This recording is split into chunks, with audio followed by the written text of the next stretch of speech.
दुनिया की ये सबसे पहली इंसान बनी है जिन्होंने अपने हैंड ट्रांसप्लांट में हमारे देश के डॉक्टर्स का सहयोग किया है और इसे सक्सेसफुल बनाया है। तो चलिए बिना वक्त ज़ाया किए स्वागत करते हैं हमारी आज की guest, one and only the warrior Anmata. Obviously मेरी ये जर्नी काफ़ी ज़्यादा चैलेंजिंग थी क्योंकि 11,000 वोल्ट का करंट एक 13 साल की बच्ची को लगा था। मेरी आँख खुली अलीगढ़ के लोकल हॉस्पिटल में। फिर जब मैंने अपने हाथों की तरफ देखा, मैं आपको अभी बता भी नहीं पा रही हूँ वो किस तरीके के हो गए थे। लिटरली मेरी पूरी स्किन जल के निकल रही थी एंड मेरा राइट हैंड का तो मैं आपको कंडीशन भी नहीं बता सकती कैसा था। मैं चाहूँगा अगर इफ़ इट इज़ पॉसिबल एक बार आप हाथ दिखाएं कैमरा पर। यस डेफिनेटली आप मेरा हाथ देख सकते हैं एंड अभी काफ़ी ज़्यादा मेरे हाथ में मूवमेंट आ गया है। 16 इयर्स की होते हुए आप इतने सारे लोगों को इंस्पायर कर रही हैं। अब मैं ये जानना चाहूँगा, जो ये आपका हाथ है इसके बारे में मैं जानना चाहूँगा कि मैंने सुना है कि शायद ये एक 9 साल की बच्ची ने आपको डोनेट किया है। इसका साइज जो है वो क्या डिफरेंट है आपके हाथ से, जैसा कि मैं देख सकता हूँ इस वक्त? ऑब्वियसली एक 9 साल की ये बच्ची ने जब मुझे हाथ डोनेट किया, स्किन कलर में एंड साइज में दोनों में और भी ज़्यादा फ़र्क था जितना अभी है। थोड़े थोड़े टाइम के बाद ये खुद ही मेरे लेफ्ट हैंड के जैसे सेम हो जाएगा। मुझे यकीन है कि जितने भी लोग इस वीडियो को भी देख रहे होंगे वो भी यही सोच रहे होंगे कि how is this possible.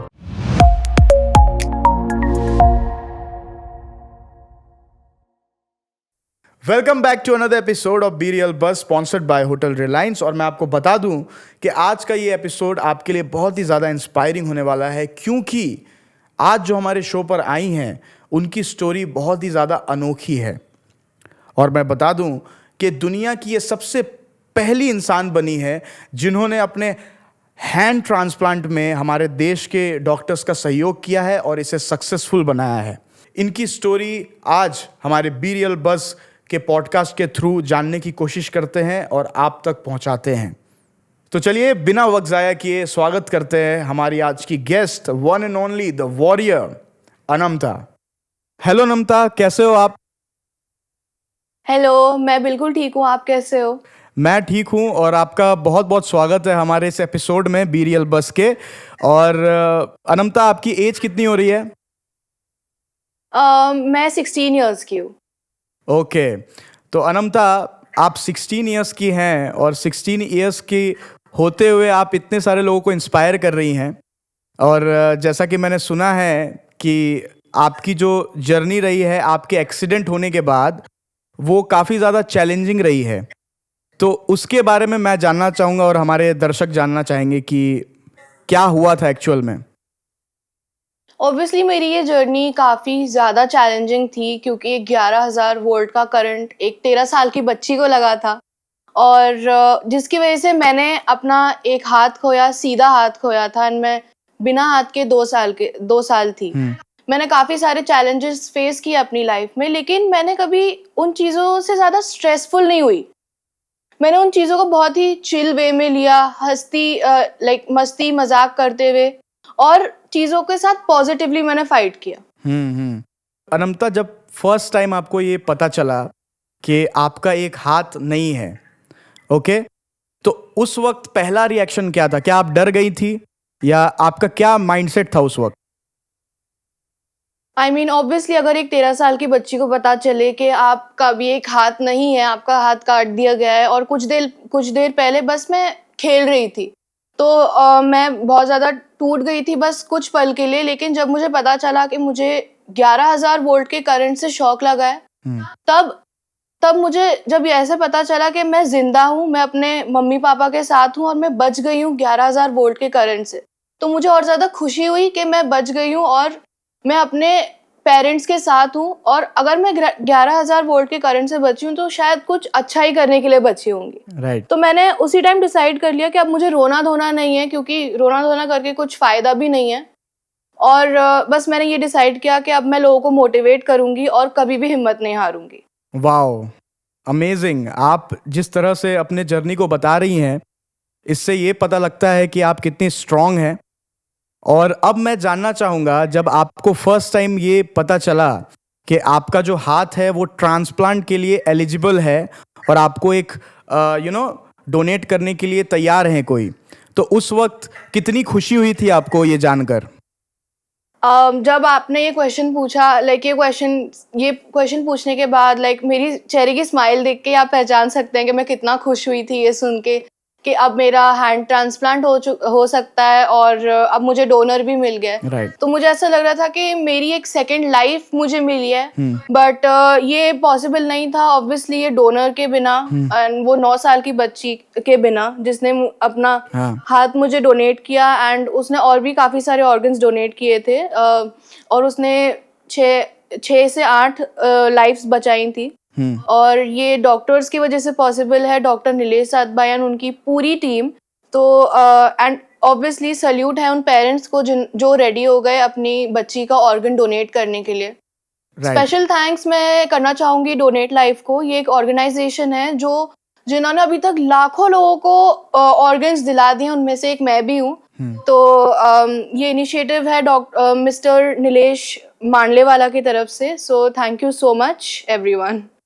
Right. तो अनमता, वो जो फेज था आपकी जिंदगी में जब ये इंसिडेंट आपके साथ हुआ, तो वो इंसिडेंट आपके लिए और आपके फैमिली के लिए एक बहुत ही बुरा फेज था। तो उस इंसिडेंट के बारे में आप बताएं कि उस दिन एक्चुअल में क्या हुआ आपके साथ। ये इंसिडेंट मेरी फैमिली के लिए, मेरे लिए बहुत ही ज़्यादा ट्रॉमेटिक था। तो मैं 2022 में अक्टूबर 30 में मैं अलीगढ़ गई थी दिवाली वेकेशन के लिए, यूपी। तो मैं बस टेरेस पे ऐसे ही खेल रही थी क्योंकि मैं मुंबई में बॉर्न एंड ब्रॉट अप हुई हूँ। तो मैं यूपी एंड ऐसी जगह पे जाके बहुत ही ज़्यादा टेरेस पे जाके बहुत ज़्यादा फैसिनेटेड हो जाती हूँ, बहुत ज़्यादा खुश हो जाती हूँ। तो मैं बस उधर ही व्यू एंजॉय कर रही। राइट। सडनली मेरी आंखों के आगे अंधेरा आ गया, मेरी पूरी बॉडी वाइब्रेट होने लगी और एक बहुत ही ज़्यादा डरावना साउंड मेरे बॉडी में पूरा बज रहा था। मैं उसी टाइम ब्लैकआउट हो गई, मैं बेहोश हो गई एंड मुझे पता नहीं चल रहा था मेरे साथ हुआ क्या है। मेरी आंख खुली अलीगढ़ के लोकल हॉस्पिटल में। फिर जब मैंने अपने हाथों की तरफ देखा, मैं आपको अभी बता भी नहीं पा रही हूँ वो किस तरीके के हो गए थे। लिटरली मेरी पूरी स्किन जल के निकल रही थी एंड मेरा राइट हैंड का तो मैं आपको कंडीशन भी नहीं बता सकती कैसा था। बहुत ही ज्यादा हॉरिफाइंग कंडीशन था, मेरे अंदर से जलने की बदबू आ रही थी। फिर हमें पता चला कि मेरा हाथ एम्प्यूट करना पड़ेगा, राइट हैंड, मतलब हाथ को काटना पड़ेगा। हमें एक और ऑप्शन चाहिए था। तो हम बाय रोड एम्बुलेंस से जर्नी करके हम दिल्ली आए। दिल्ली में एक हॉस्पिटल में हमने इंक्वायर किया तो उन्होंने भी बोला कि आपका राइट हैंड एम्प्यूटेट करना पड़ेगा। अब लास्ट ऑप्शन हमारे पास बचा था मुंबई। तो मुझे एयरलिफ्ट करके मुंबई लाया गया नेशनल बर्न सेंटर में। वो एक एब्सोल्यूट बर्न्स हॉस्पिटल था, उधर सारे बर्न्स के पेशेंट्स थे। डॉक्टर्स ने बहुत ट्राई किया मेरा हाथ बचाने की, बट वो मेरा राइट हैंड नहीं बचा पाए और उसे एम्प्यूटेट करना पड़ा। बट ये पूरे स्पैन ऑफ टाइम में, ये पूरे जर्नी में, जब मैं दिल्ली से मुंबई आ रही थी एयरलिफ्ट करके, उस टाइम मैंने सोचा कि अब मुझे आगे करना क्या है, क्योंकि अभी रोके तो कुछ फायदा नहीं, अब जो होना होगा हो जाएगा। राइट। तो फिर मैंने ये सोचा कि अब मुझे अपनी हिम्मत नहीं हारनी है, क्योंकि मैं अपने पेरेंट्स की इकलौती बेटी हूँ एंड मैं उन्हें हिम्मत दूंगी और वो मुझे हिम्मत देंगे। तो मैंने बस ये सोचा कि अब मुझे अपनी हिम्मत नहीं हारनी है, अपने आप को मोटिवेटेड रखना है और चीज़ों से लड़ना है। राइट। अमेजिंग अमेजिंग अनमता, और ये सारी बातें काफ़ी सारे लोगों को बहुत इंस्पायर करेंगी। एंड नाउ अनमता, अब जबकि आपका जो सर्जरी है वो सक्सेसफुली हो चुका है, तो जब भी लोग आपसे मिलते हैं और आपका ये नया हाथ देखते हैं, एक बार मैं चाहूँगा अगर इफ इट इज़ पॉसिबल, एक बार आप हाथ दिखाएं कैमरा पर। यस, डेफिनेटली आप मेरा हाथ देख सकते हैं एंड अभी काफ़ी ज़्यादा मेरे हाथ में मूवमेंट आ गया है। राइट। और रिकवरी अभी मेरे हाथ की अभी तक चल रही है, इवन दो अभी 8 मंथ्स हो गए मेरी सर्जरी को। एंड जैसे आपने पूछा कि लोगों का क्या रिएक्शन होता है, आई मीन मुझे बताते हुए हंसी आ रही है, बट काफ़ी लोगों को अभी तक यही नहीं पता है कि रियल हैंड ट्रांसप्लांट्स भी होते हैं। राइट, मुझे भी नहीं पता था। आपको भी नहीं पता था। और आपको एक फन फैक्ट, एक अच्छी बात बताऊं कि मैं दुनिया की पहली एक अंडर 18 हूँ जिसका अपर लिम्ब हैंड ट्रांसप्लांट सर्जरी हुआ है। तो ये हमारी कंट्री के लिए एक प्राउड बात है, हमारे डॉक्टर्स को, उनकी पूरी टीम को सल्यूट कि ये हमारे देश में ये सर्जरी हुई है। एंड ये बहुत ही ज्यादा एक प्राउड बात है हमारे कंट्री के लिए, हमारे डॉक्टर्स के लिए, पूरी मेडिकल हिस्ट्री के लिए। और जब मैं लोगों को बताती हूँ कि रियल हैंड है हैंड ट्रांसप्लांट सर्जरी के बाद, तो वो बहुत ज़्यादा शॉक हो जाता है एंड ऑब्वियसली बहुत ज़्यादा खुश भी होते हैं कि मैंने कितनी सारी चीज़ों से लड़ा ये 2 सालों में और फाइनली इतनी सारी चीज़ों से लड़ने के बाद मैं जीत गई। तो ये बताते हुए मुझे बहुत ज़्यादा खुशी होती है और बस अभी मुझे सबकी प्रेयर्स की ज़रूरत है, क्योंकि हैंड ट्रांसप्लांट के बाद हैंड रिकवर होने में थोड़ा टाइम लगता है, 1-2 साल लग जाते हैं और आप बहुत सारी मेडिसिन्स पे भी होते हो, बहुत सारे प्रोसीजर्स होते हैं, तो all I need are prayers. या एंड नाउ अनमता, रिएक्शन के बारे में आपने बता दिया कि लोगों का क्या रिएक्शन है। अब मैं ये जानना चाहूँगा, जो ये आपका हाथ है इसके बारे में मैं जानना चाहूँगा कि इसका साइज़ जो है, क्योंकि मैंने सुना है कि शायद ये एक 9 साल की बच्ची ने आपको डोनेट किया है, तो जो साइज है वो क्या डिफरेंट है आपके हाथ से, जैसा कि मैं देख सकता हूँ इस वक्त? या ऑब्वियसली एक 9 साल की ये बच्ची ने जब मुझे हाथ डोनेट किया, स्किन कलर में एंड साइज में दोनों में और भी ज़्यादा फर्क था जितना अभी है।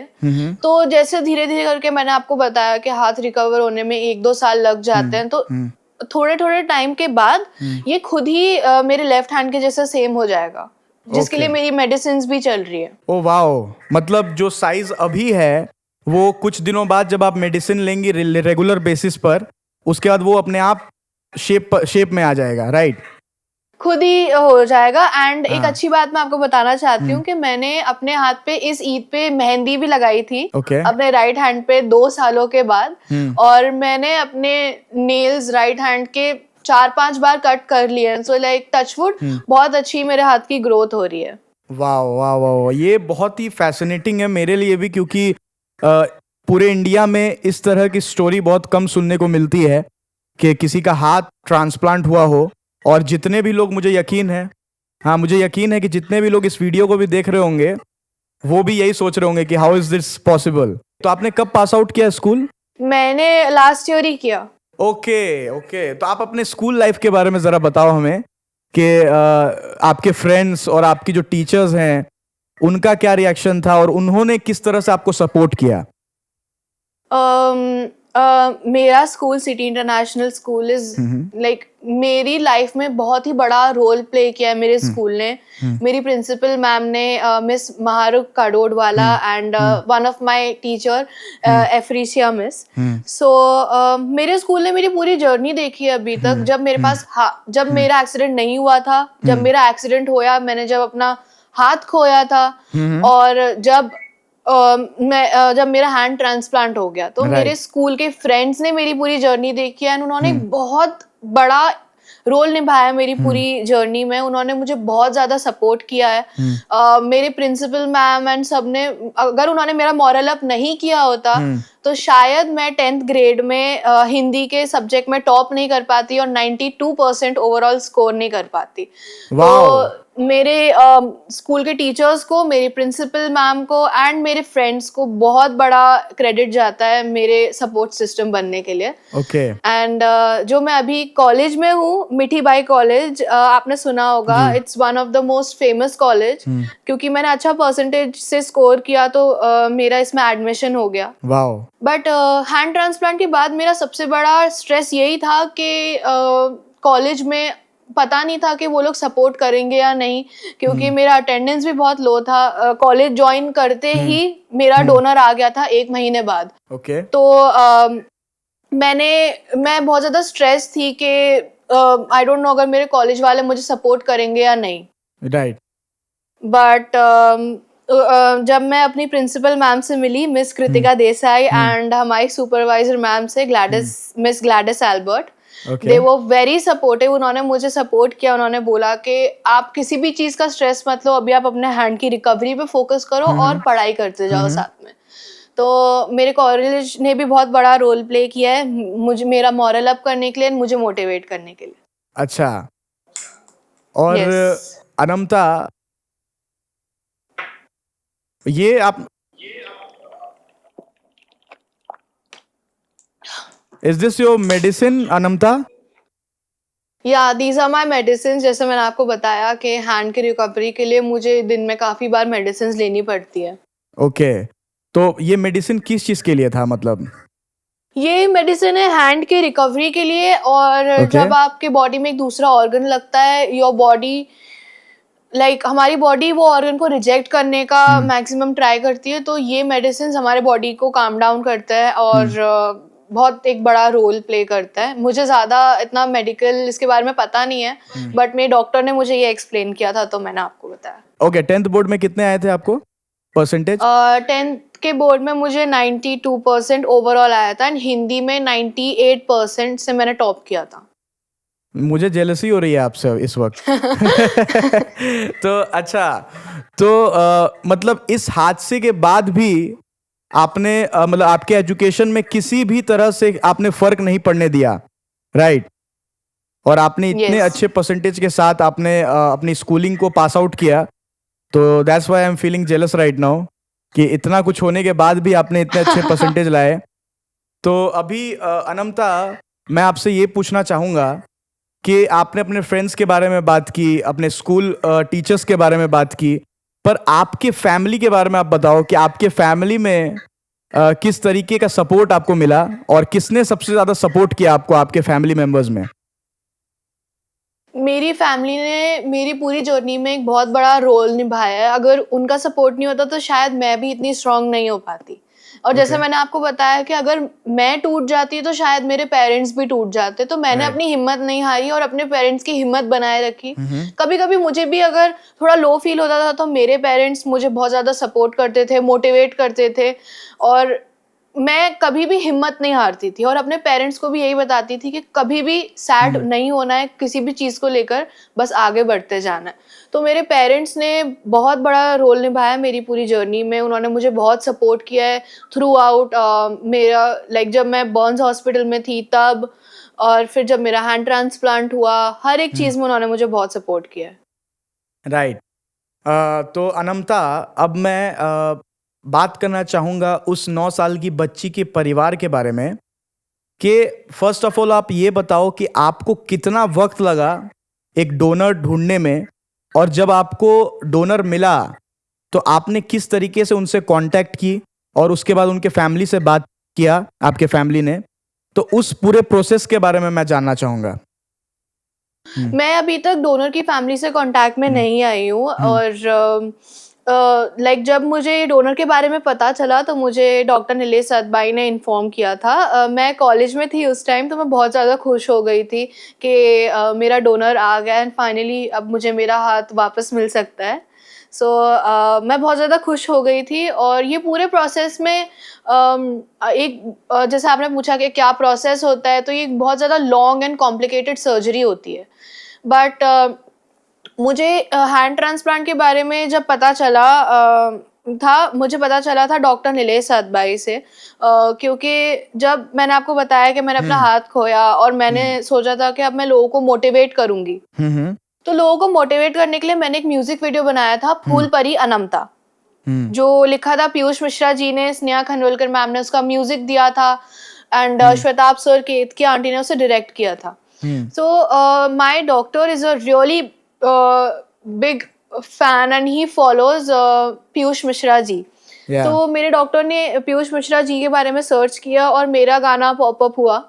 तो फिर जब उन्होंने देखा कि मैंने अपना हाथ खोया है, तो उन्होंने सोचा कि मुझे कांटेक्ट करें एंड हैंड ट्रांसप्लांट सर्जरीज के बारे में बताएं। उन्होंने मुझे हैंड ट्रांसप्लांट सर्जरी के बारे में बताया और मैं बहुत ज़्यादा खुश हो गई थी जब मेरे पास उनका मैसेज आया कि कैन वी मीट। फिर जब मैं डॉक्टर से जाके मिली, उन्होंने हमें समझाया कि बहुत ज़्यादा एक कॉम्प्लिकेटेड सर्जरी होती है और आप एक फर्स्ट अंडर 18 हो गए जिसका ऐसा सर्जरी होगा, और ये बहुत ज़्यादा लॉन्ग सर्जरी होती है, 15 to 16 आवर्स की। बहुत ज़्यादा कॉम्प्लिकेशंस भी आ सकती है एंड मेडिसिन भी बहुत ज़्यादा आपको लेनी पड़ेंगी, बहुत सारी चीज़ों को आपको फेस करना पड़ेगा after hand transplant surgery. But मैंने डॉक्टर को बोला कि कुछ भी करो doctor, but I want to do this hand transplant surgery और मैं रेडी हूँ। डॉक्टर ने मेरी स्ट्रेंथ देखकर और मेरे कॉन्फिडेंस को देखकर डॉक्टर ने बोला कि अब मैं आपकी सर्जरी करके दिखाऊंगा। तो वो मोमेंट मेरे लिए बहुत ज़्यादा अच्छा था। बट मैंने 1 डेढ़ साल डोनर का वेट किया एंड वो टाइम मैं बहुत ज़्यादा वेट करती थी कब डॉक्टर का कॉल आए कि आपका डोनर आ गया है, कब कॉल आए। तो वो टाइम के लिए मुझे बहुत ज़्यादा पेशेंस की ज़रूरत पड़ी, Right. बट फाइनली 17 सितंबर 2024 को मेरा डोनर आ गया था एंड मेरी हैंड ट्रांसप्लांट सर्जरी हो गई थी। Wow, congrats. मैं फिर से कॉन्ग्रेट्स कहूँगा आपको, क्योंकि ये जिस तरह की सर्जरी आपने की को पार किया है, जिस तरह की सर्जरी को, ये एक अचीवमेंट है आपके लिए और पूरे देश के लिए।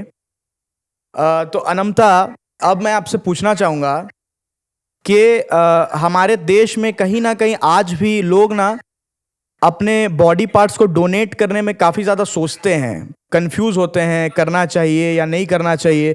और ज़्यादातर हमें ये देखने को मिलता है कि ज़्यादातर लोग तैयार नहीं होते कोई भी चीज़ डोनेट करने को।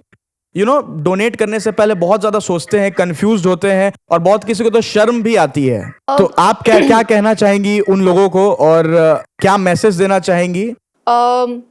ऑर्गन डोनेशन की इम्पोर्टेंस के बारे में मुझे जब पता चला कि जब मैं खुद इससे गुजर रही थी, जब मैं खुद डोनर का वेट कर रही थी कि कितना टाइम लगता है एक डोनर को आने में। आजकल लोग काफ़ी लोग ऑर्गन्स डोनेट नहीं करते, बट हमारे देश में कुछ ऐसे भी लोग हैं जो काफ़ी जानें बचाते हैं। जैसे मैंने आपको बताया कि डोनेट लाइफ ऑर्गेनाइजेशन के बारे में कि उन्होंने काफ़ी हज़ारों लाखों जानें बचाई हैं अभी तक, सबको सेकंड लाइफ दी है। जो ये इनिशिएटिव लिया है मिस्टर नीलेश मांडलेवाला ने। और ऑब्वियसली मैं उस डोनर को, वो 9 साल की बच्ची को और उसकी फैमिली को सल्यूट करना चाहूँगी कि उन्होंने इतने ऑर्गन्स अपनी बेटी के डोनेट किए और उन्होंने एक एक्सटर्नल ऑर्गन डोनेट किया, जो आजकल लोग नहीं तैयार होते एक्सटर्नल ऑर्गन डोनेट करने के लिए।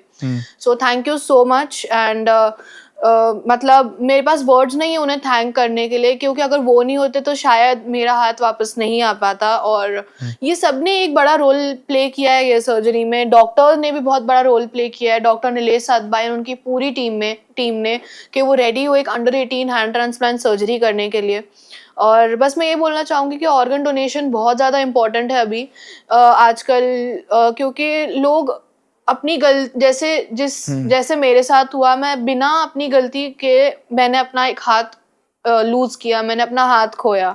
मेरे जैसे काफ़ी ऐसे लोग हैं जो ट्रेन एक्सीडेंट की वजह से, इलेक्ट्रिक शॉक के वजह से, या कुछ ना कुछ बीमारी या कोई एक्सीडेंट की वजह से अपने ऑर्गन्स को लूज कर देते हैं और एक डिफ़िकल्ट लाइफ जीते हैं उसके वजह से।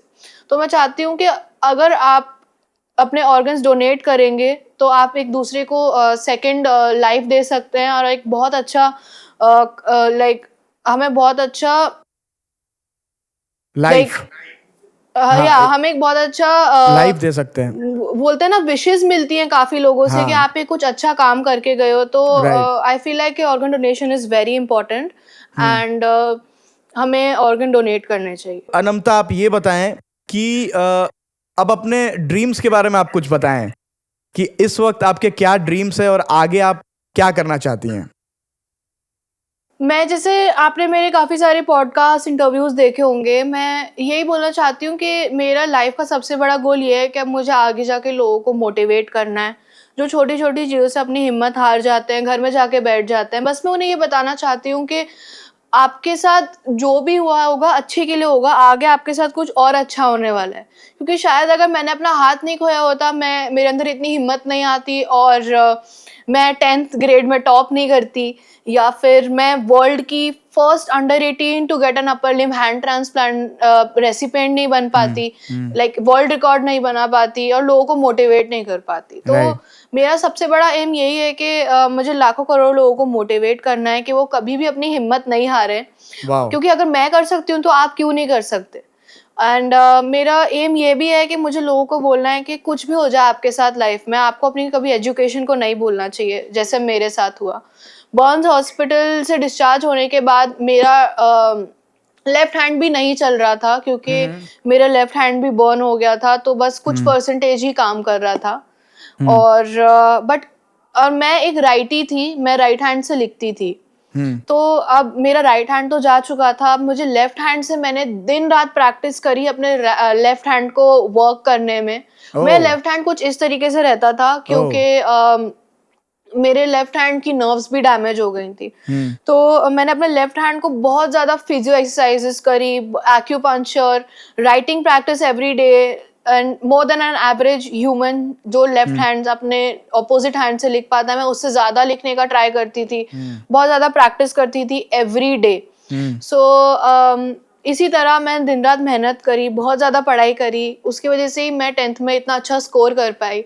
और अभी हैंड ट्रांसप्लांट सर्जरी के बाद भी मेरे 11th के एग्ज़ाम्स थे, तो सर्जरी के आई थिंक 10-15 दिन बाद मैंने अपनी पढ़ाई वापस चालू कर दी। तो बस मैं ये बोलना चाहती हूँ कि आपके लाइफ में कुछ भी हो जाए, आपको अपनी एजुकेशन को स्टॉप नहीं करना है, उसे कंटिन्यू करके रखना है और कभी भी हिम्मत नहीं हारना है और मोटिवेटेड रहना है। मैं कह रहा हूँ अनमता कि अभी आपने काफ़ी सारी पॉजिटिव बातें कही, एंड नाउ मैं ये जानना चाहूँगा कि जब आपको ये पता चला इंसिडेंट होने के बाद कि अब जो आपकी लाइफ है वो पहले जैसी नहीं रहेगी, कहीं ना कहीं आपका जो हाथ है वो ट्रांसप्लांट ज़रूर हुआ है, बट कभी नेगेटिव थॉट्स आते हैं आपके माइंड में, ये आए थे उस वक्त कि अब क्या होगा, तो उन नेगेटिव थॉट्स के बारे में मैं जानना चाहूँगा। जैसे मैंने आपको बताया कि मैंने बर्न्स हॉस्पिटल से डिस्चार्ज होने के बाद चीज़ों को बहुत ही पॉजिटिव वे में लिया, जो चीज़ें नेगेटिव भी थी उन्हें भी मैंने पॉजिटिव वे में लिया। जैसे मुझे उधर के साइकियाट्रिस्ट ने रेकमेंड किया था कि आप कुछ दिनों तक पब्लिक प्लेस में मत जाओ, क्योंकि आपने अभी अपना हाथ खोया है, अगर किसी ने कुछ आपको बोला तो शायद आपको मेंटली बहुत अफेक्ट होगा, आप डिप्रेशन में आ सकते हो, ये वो। बट मैंने बोला कि अगर आज मैं नहीं गई तो शायद मैं कभी भी दुनिया में किसी को फेस नहीं कर पाऊंगी। तो जिस दिन मैं डिस्चार्ज हुई बर्न्स हॉस्पिटल से 2 महीने के बाद, जिस दिन मैं डिस्चार्ज हुई 21 दिसंबर 2022, मैं उसी दिन एक पब्लिक रेस्टोरेंट में गई, एक पब्लिक प्लेस में गई और मैंने लोगों को फेस किया। मुझे लोग उधर देख भी रहे थे अलग नजरों से कि अरे इसका हाथ नहीं है, ये वो, बट मुझे फर्क ही नहीं पड़ा था, क्योंकि मैंने अपने आप को एक्सेप्ट कर लिया है कि मैं कैसी हूँ। तो अगर वो मेरी तरफ देख के हंस रहे थे तो मैं उनकी तरफ देख के डबल हंस रही थी कि वो सोचें कि उन्हें क्या हुआ है, कि ये इतने कॉन्फिडेंट कैसे है। तो मैंने चीज़ों को बहुत ही ज़्यादा पॉजिटिव वे में लिया और कभी भी मैं ऐसे निराश नहीं हुई कि अरे मेरे साथ क्या हो गया। जो मैं एक्टिविटीज अपने हाथ खोने से पहले करती थी, मैं अब उन्हें और भी ज़्यादा करती हूँ। राइट। एंड लाइक जब मैंने अपना हाथ खोया तब तो फिर मैं और भी ज्यादा करती थी। मैंने एक इंस्टाग्राम पेज भी स्टार्ट किया, फूलपरी अनमता, जिसमें मैं सारी मोटिवेशनल कंटेंट डालती थी, dance videos, swimming, skating, everything. So I feel like मेरी लाइफ ये इंसिडेंट के बाद इन 2 सालों में, इस इंसिडेंट ने मुझे और भी ज्यादा स्ट्रांग बनाया है और चीजों से लड़ना सिखाया है। क्योंकि मुझे इतना पता नहीं था कि मैं इतनी भी स्ट्रांग हूँ और मैं ये सब चीजों को फेस कर सकती हूँ। मतलब जैसा कि लोग कहते हैं कि सबसे ज़्यादा लोग अपने बैड फेस से ही सीखते हैं, और आपने भी वही कहा आई गेस कि बैड फेस ने आपको बहुत कुछ सिखाया है, कि जैसा कि अपने हाथ को ट्रांसप्लांट किया है, वैसा ही काफ़ी सारी पुअर फैमिलीज भी हैं जो अपने ट्रांसप्लांट की सर्जरी करवाना चाहती है, पर financially they are not stable right now. तो गवर्नमेंट को ऐसे कौन कौन से स्टेप्स लेने चाहिए जिसके वजह से आपको लगता है कि उनके लिए भी आसान हो जाए हैंड ट्रांसप्लांट? लाइक मेरी फैमिली ये सर्जरी अफोर्ड कर सकती थी तो हम ये सर्जरी करा पाए, बट मैंने अभी काफ़ी ऐसे लोगों को देखा है कि वो ऐसी सर्जरीज अफोर्ड नहीं कर पाते हैं। Right. या फिर कई लोगों को तो ये अवेयरनेस ही नहीं है कि हैंड ट्रांसप्लांट सर्जरीज भी होती Exactly. तो मैं चाहती हूँ कि एक ऐसा मोटो आए और कि हैंड ट्रांसप्लांट सर्जरी के बारे में हम लोगों को अवेयर करें और उन्हें फाइनेंशियली भी हेल्प हो, और वो जैसे मैं अपनी ज़िंदगी अब वापस जी पा रही हूँ और भी ऐसे लोग अपनी ज़िंदगी वापस जी पाएँ, उन्हें अपने ऑर्गन्स वापस मिल जाए और एक बेटर लाइफ जी सकें। तो डेफिनेटली एक इनिशिएटिव होना चाहिए गवर्नमेंट की तरफ से कि जो लोग अभी ऐसी सर्जरीज अफोर्ड नहीं कर पा रहे हैं उनके पास ऐसी सर्जरी अफोर्ड करने के लिए कुछ ना कुछ एक कंसेशन हो या कुछ हो कि उनके सर्जरी ये इजी हो जाए या फिर फाइनेंशियली उन्हें कुछ हेल्प मिल पाए। ओके, एंड नाउ अनमता, मैं आपके फादर पर आता हूँ। एक्चुअली पहली बार मेरी आपके फादर से बात हुई थी, and he is really proud of you. Okay, और उनकी बातों से ये पता चल रहा था। तो अब मैं आपसे जानना चाहूँगा कि आपके फादर का कितना बड़ा रोल था आपके इस हैंड ट्रांसप्लांट में, पूरी जर्नी में? मेरे फादर का बहुत बड़ा रोल है मेरी पूरी जर्नी में। सिर्फ हैंड ट्रांसप्लांट नहीं, बर्न्स हॉस्पिटल से लेके हैंड ट्रांसप्लांट तक उन्होंने बहुत बड़ा रोल प्ले किया है।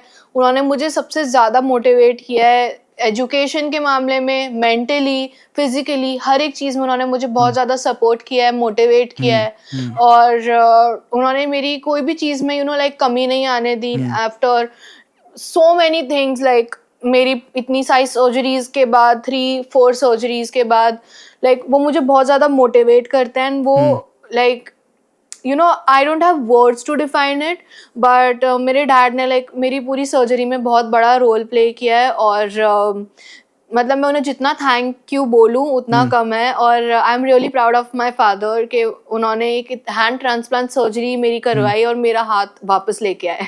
वाह वाह, अमेजिंग। एंड नाउ एक बार मैं फिर से आपको थोड़ा सा पीछे लेकर जाना चाहूँगा, जैसा कि आपने अपने सर्जरी के बारे में बताया हमें। तो अब मैं जानना चाहूँगा कि जिस वक्त आप सर्जरी के लिए जा रही थी, okay, so before your surgery आपका माइंडसेट कैसा था? Before surgery, like right before surgery? Right before surgery, क्या आप डरी थी? थोड़ा सा आपके मन में डर था? मैं ऑब्वियसली थोड़ा सा डरी हुई थी क्योंकि ये बहुत लॉन्ग सर्जरी थी, बट मैं उससे ज्यादा खुश थी कि अब मेरा हाथ वापस आ रहा है। अच्छा। तो मैं डरी हुई तो नहीं, बट मैं थोड़ा सा नर्वस थी। बट वो नर्वसनेस भी मेरे पेरेंट्स का फेस देख के, डॉक्टर नीलेश साथ भाई को देख के वो नर्वसनेस भी चले गई थी। तो मैं बहुत ज्यादा खुश थी सर्जरी के बारे में। मुझे पूरा प्रोसेस पता था, मुझे डॉक्टर ने सब कुछ बताया हुआ था पहले से। तो मुझे बस यही खुशी थी कि मेरा हाथ अब वापस आने वाला है जब मैं सो के उठूंगी। तो मुझे बहुत ज्यादा एक्साइटमेंट थी, खुशी थी, और मैं ये सर्जरी के लिए बहुत टाइम से वेट कर रही थी। वाओ। अच्छा, जब आप सर्जरी के लिए जा रही थी तो उससे पहले जो सर्जरी से पहले लास्ट वर्ड्स कहे थे आपके मॉम डैड ने, वो वर्ड्स आपको याद है? क्या कहा था आपके मॉम डैड ने? मेरे पेरेंट्स ने बस मुझे यही बोला था कि अभी स्ट्रेस आउट मत होना और अपना ध्यान रखना। मेरे पेरेंट्स को मुझ पे कॉन्फिडेंस था कि मैं अभी ज़्यादा डरने नहीं वाली और हिम्मत नहीं हारने वाली हूँ, क्योंकि हम लोग डिस्कस करते रहते थे घर पे भी हैंड ट्रांसप्लांट सर्जरी के बारे में कि कब डोनर आएगा। हम तो बहुत ज़्यादा एक्साइटेड होंगे जब जब ये डोनर आएगा, हम ये इसके बारे में सोचते रहते थे। तो अब ये चीज़ फाइनली रियलिटी में आने लगी है, तो मेरे पेरेंट्स काफ़ी ज़्यादा कॉन्फिडेंट थे, खुश थे कि मतलब मैं अपने आप को संभाल लूंगी। वाह।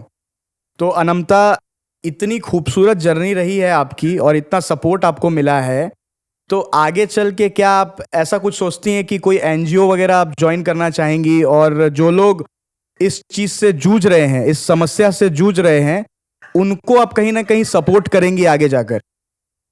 डेफिनेटली ये मेरे लाइफ का सबसे बड़ा गोल है कि मैं एक ऐसा एनजीओ ज्वाइन करूं या बिल्ड करूं कि जो लोग स्ट्रेस में हैं, हिम्मत हारे हुए हैं, उन्हें एक वापस सेकंड लाइफ मिल पाए और वो चीज़ों से स्ट्रेस आउट ना हो, और एक अपनी लाइफ में गलत कदम उठाने से पहले एक बार सोच लें। तो मैं चाहती हूँ कि मैं लोगों को मोटिवेट करूँ ज़्यादा से ज़्यादा। लाइक मुझे जितना मौका मिलता है जिसको मोटिवेट करने का, मैं उन्हें मोटिवेट करती हूँ, उनकी हिम्मत बढ़ाती हूँ कि कभी हमें हिम्मत नहीं हारनी चाहिए, नो मैटर हमारी लाइफ में कुछ भी हो जाए हमारे साथ।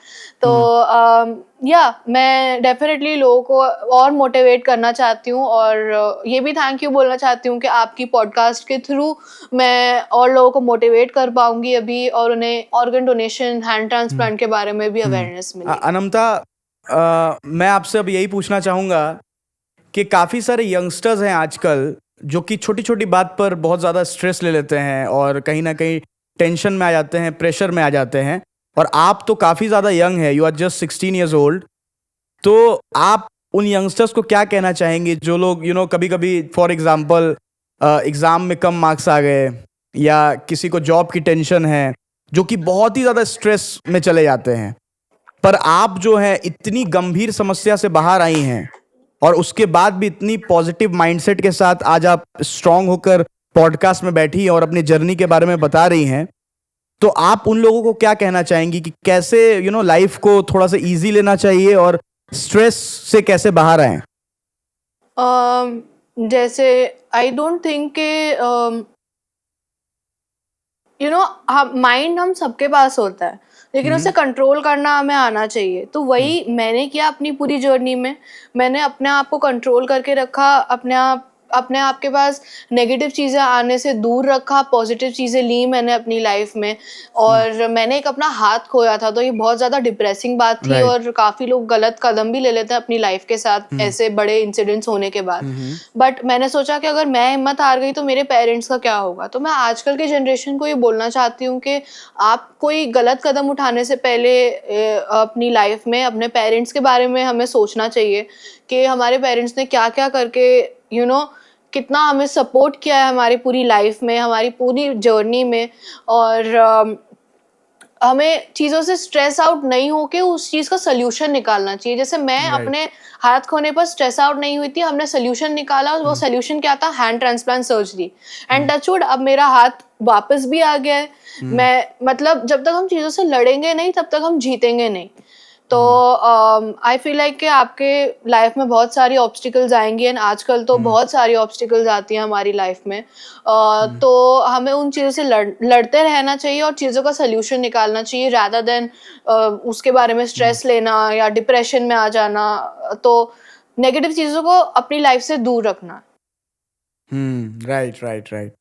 तो आपने बहुत ही अच्छा आंसर दिया अनमता।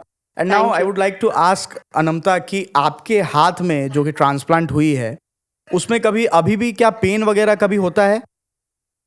नहीं, पेन तो नहीं होता, क्योंकि अब मेरी सर्जरी को भी 7 to 8 months हो गए हैं। तो पेन नहीं है मेरे हैंड में। मेरे हैंड का टच वुड मूवमेंट भी आ गया है, और धीरे धीरे करके रिकवर भी हो जाएगा वो। सो राइट। बस मुझे सबकी प्रेयर्स की ज़रूरत है कि जल्दी से मेरा हाथ रिकवर हो जाए, और बस मैं ऐसे ही आगे सबको मोटिवेट करती रहूँगी। वाओ, मतलब कभी भी किसी भी तरह की इरिटेशन या सेंसेशन वगैरह आपको कुछ फील नहीं होता? नहीं, सेंसेशन मुझे फील होता है, मेरे हाथ में धीरे धीरे करके सेंसेशन भी आया है, मोमेंट भी आया है। जैसे आप देख सकते हैं, ये हाँ, मोमेंट वाओ। आया है, इवन फिंगर्स का मोमेंट आया है मेरे हैंड में। तो काफ़ी मेरा हाथ रिकवर भी हुआ है, टच वुड। और या कितने महीने हो गए अनमता आपके सर्जरी को? मेरी एग्जैक्टली? हैंड ट्रांसप्लांट सर्जरी हुई थी सितंबर में। सो लाइक अक्टूबर, नवंबर, दिसंबर, जनवरी, फरवरी, मार्च, अप्रैल, 7 months। 7 months, right. मतलब अभी तक आपको किसी भी तरह की समस्या फील नहीं हुई है, किसी भी तरह की प्रॉब्लम आपको नहीं हुई है? नहीं, ऐसा नहीं है। काफ़ी सारे चैलेंजेस आए हैं हैंड ट्रांसप्लांट सर्जरी के बीच में भी। आपको मेडिसिन ऊपर नीचे करके लेनी होती है। और ये इसके बारे में देखिए, मुझे पहले ही डॉक्टर ने बता दिया था, तो मैं रेडी थी ये सब चीज़ें फेस करने के लिए। सो मेडिकेशंस आपको लेनी पड़ती है, and time to time consultation के लिए जाना पड़ता है, रूटीन चेकअप, फॉलो अप के लिए। सो या वाह, राइट, राइट, राइट। तो अनमता, अभी काफ़ी सारे मैंने सवाल पूछ लिए हैं जो मेरे अंदर थे, और आपने बहुत ही गहराई से सबका उत्तर दिया है। एंड नाउ आपकी फैमिली के बारे में हमने जान लिया, आपके सर्जरी के पूरी जर्नी के बारे में जान लिया, आपके हादसे के बारे में जान लिया। पर अब क्या वो जो फैमिली है जिन्होंने आपको डोनेट किया है, उस 9 साल की बच्ची ने, जो कि एक एंजल की तरह आपकी ज़िंदगी में आई, तो उनकी फैमिली के बारे में और आप क्या कहना चाहेंगी? क्योंकि जो भी आप उनकी फैमिली के बारे में बताओगे अभी, तो काफ़ी सारे लोग इस वक्त इस वीडियो को देख रहे होंगे, तो कहीं ना कहीं उन्हें भी मोटिवेशन मिलेगा कि डोनेशन, ऑर्गन डोनेशन कितना इम्पोर्टेंट है। नो डाउट, वो 9 साल की बच्ची मेरी लाइफ में एक एंजल बन के आई थी, जिसने मुझे एक सेकंड लाइफ दी। और मेरा हाथ उसकी वजह से वापस आ गया, क्योंकि उसने अपने ऑर्गन्स डोनेट किए। उसने सिर्फ मुझे ही नहीं अपने ऑर्गन्स डोनेट किए, उसने 7 से 8 और लोगों की जानें भी बचाई हैं काफ़ी सारे ऑर्गन्स डोनेट करके। सो उसने एक बहुत ही ज़्यादा लाइक एक एंजल के रूप में वो काफ़ी लोगों की लाइफ में आई है। और बट सल्यूट है उसके पेरेंट्स को, जो रेडी हुए एक 9 साल की बच्ची के ऑर्गन्स डोनेट करने के लिए। एक बहुत ही बड़ा बहुत ही हिम्मत चाहिए होती है ये स्टेप उठाने के लिए।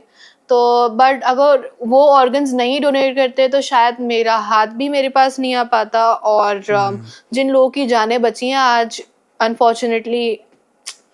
सो मैं चाहती हूँ कि हम ऑर्गन डोनेशन को सबसे ज़्यादा अभी अपने कंट्री का एक एम बनाएं कि हमें ज़्यादा से ज़्यादा ऑर्गन डोनेशन करना है। ऑर्गन डोनेशन अवेयरनेस के बारे में हमें काफ़ी सारे कैंपेन्स चालू करने चाहिए।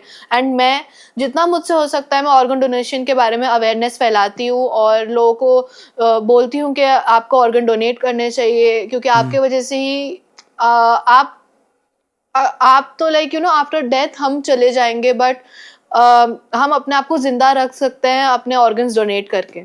सो हमें अपने ऑर्गन्स डोनेट करने चाहिए और लोगों की जानें बचानी चाहिए।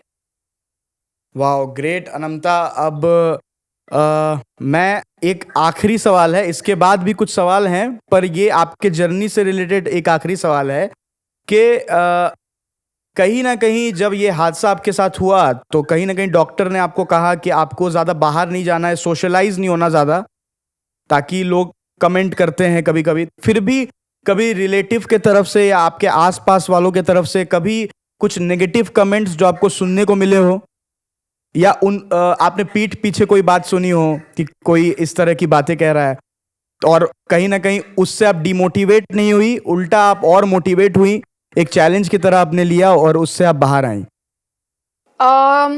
टू बी ऑनेस्ट, मेरी फैमिली, मेरे फ्रेंड्स, मेरे आसपास के लोगों ने मुझे बहुत ज़्यादा सपोर्ट किया एंड मुझे कभी भी कुछ अलग फील नहीं होने दिया। बट जब मैं हॉस्पिटल से डिस्चार्ज हुई थी, और जैसे मैंने आपको इससे पहले इंसिडेंट के बारे में बताया कि मैं सबसे पहले एक पब्लिक प्लेस में गई थी और मैंने लोगों को फेस किया। तो मैंने घर आते ही मैंने एक पेपर में लेफ्ट हैंड से, इवन तो मेरा लेफ्ट हैंड चल नहीं रहा था, बट मैंने टेढ़ा मेढ़ा करके कैसे भी लिखा, कॉशन नो सिंपैथी, कि मुझे किसी की भी सिंपैथी की जरूरत नहीं है। बिकॉज आजकल ऐसे लोग होते हैं कि अरे इसे ये क्या हो गया, वो क्या हो गया, हाथ चला गया, ये वो। मुझे नहीं चाहिए था कि कोई भी मुझे सिंपैथी दे। I didn't wanted anybody to sympathise me. मैंने अपने पेरेंट्स को बोला कि जो भी मुझसे मिलने आया आप पहले उसे ये पोस्टर दिखाना, उसके बाद मुझसे मिलने के लिए बोलना। सो मेरा सबसे बड़ा मोटो यही था, caution no sympathy and go with the flow, take things positively, और कभी भी हिम्मत नहीं हारनी है। वाह, मैं ये सवाल आपसे पूछने ही जा रहा था कि जैसा कि किसी के साथ भी इस तरह का हादसा जब होता है, या किसी का हाथ नहीं होता, या किसी का पैर नहीं होता, तो लोग कहीं ना कहीं उन्हें ज़्यादा सिंपैथी देते हैं। हर चीज़ में ज़्यादा केयर करना या एक अलग नज़रिए से देखना, उनका ये मतलब माइंडसेट बन जाता है।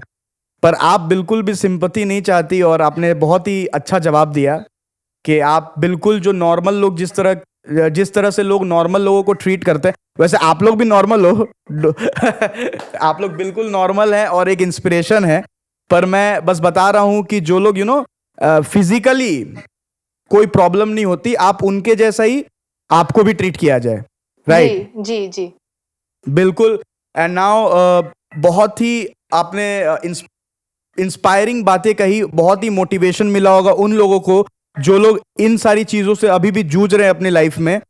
तो थैंक्स टू यू कि आपने बहुत ज़्यादा मोटिवेट किया है, और सिर्फ उन लोगों को ही नहीं, उन लोगों को भी जो लोग कहीं ना कहीं अपने लाइफ में बहुत स्ट्रेस्ड हैं और कहीं ना कहीं बहुत टेंशन में है। उनको लगता है कि छोटी छोटी बातें लाइफ में बहुत हर्ट हो जाते हैं छोटी छोटी बातों से, पर आपकी इस स्टोरी को जानने के बाद उनको ऐसा फील हो रहा होगा कि नहीं, life is all about be happy, be positive, और पॉजिटिवली हर चीज को देखना चाहिए। तो पूरा माहौल आपने पॉजिटिव कर दिया है, और मुझे जेलसी भी फील कराया आपने 92% बोलकर।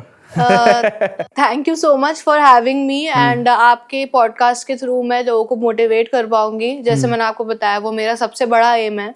और thanks a lot for having me. तो अभी देखो, आपने वैसे तो तारीफ कर दी है, पर थोड़ी सी और तारीफ मैं सुनना चाहूंगा कि आपको बी रियल बस के इस एपिसोड को शूट कर और मुझसे बात कर कैसा लगा? मुझे बहुत ही ज़्यादा अच्छा लगा, और मुझे बहुत ज़्यादा खुशी हुई कि मैं आपके थ्रू लोगों को मोटिवेट कर पाई, और आपके क्वेश्चंस भी काफ़ी इंस्पायरिंग थे, जिनसे मैंने अपनी पूरी जर्नी के बारे में आपको बताया। और मुझे बहुत ज़्यादा अच्छा लगा आपका पॉडकास्ट अटेंड करके, और मुझे बहुत ज़्यादा खुशी भी मिली कि मैं लोगों को मोटिवेट कर पाई।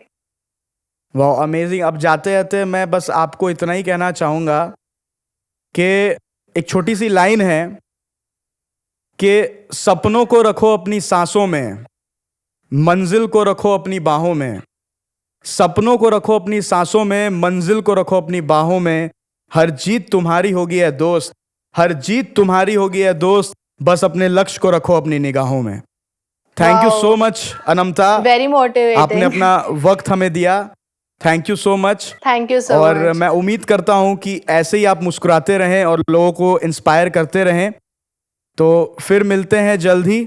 और जितने भी ऑडियंस इस वक्त देख रहे हैं, आप उनको भी कुछ कह दो हमारी तरफ से। मैं जो भी ऑडियंस अभी ये वीडियो देख रही है उन सबको ये बोलना चाहती हूँ कि आई होप आप लोग अगर 1% भी मेरी बातें सुनकर, मेरी जर्नी के बारे में सुनकर इंस्पायर हुए होंगे तो मेरी लाइफ में सबसे बड़ी जीत है, मेरे लिए एक विक्ट्री है। तो आगे मैं आपको ऐसे मोटिवेट करती रहूँ क्योंकि ये अभी तो बस स्टार्टिंग है और आगे भी मुझे लोगों को मोटिवेट करना है। अपने इंस्टाग्राम फूलपरी अनमता पे मैं मोटिवेशनल कंटेंट डालती रहूँगी, आप सबको मोटिवेट करती रहूँगी और आपसे भी वापस जल्दी जुड़ूंगी। बिल्कुल बिल्कुल। और मैं आपको बताना चाहूंगा जाते जाते कि जब ये एपिसोड शुरू हुई थी तो मुझे लग रहा था कि ये बहुत इमोशनल पॉडकास्ट होने वाला है, पर आपसे बात कर कर मुझे लग रहा है यार इमोशनल नहीं, ये तो पूरी तरीके से आपने पॉजिटिव माइंडसेट कर दिया हम सबका, और बहुत ही ज्यादा मोटिवेशन आपने दिया है हम सबको। Thank you so So, much, thank you so much. Thank you so much Anmata for your precious time. फिर मिलते हैं फिर एक नई सफर में नई कहानी के साथ। तब तक के लिए बाय बाय। Bye bye.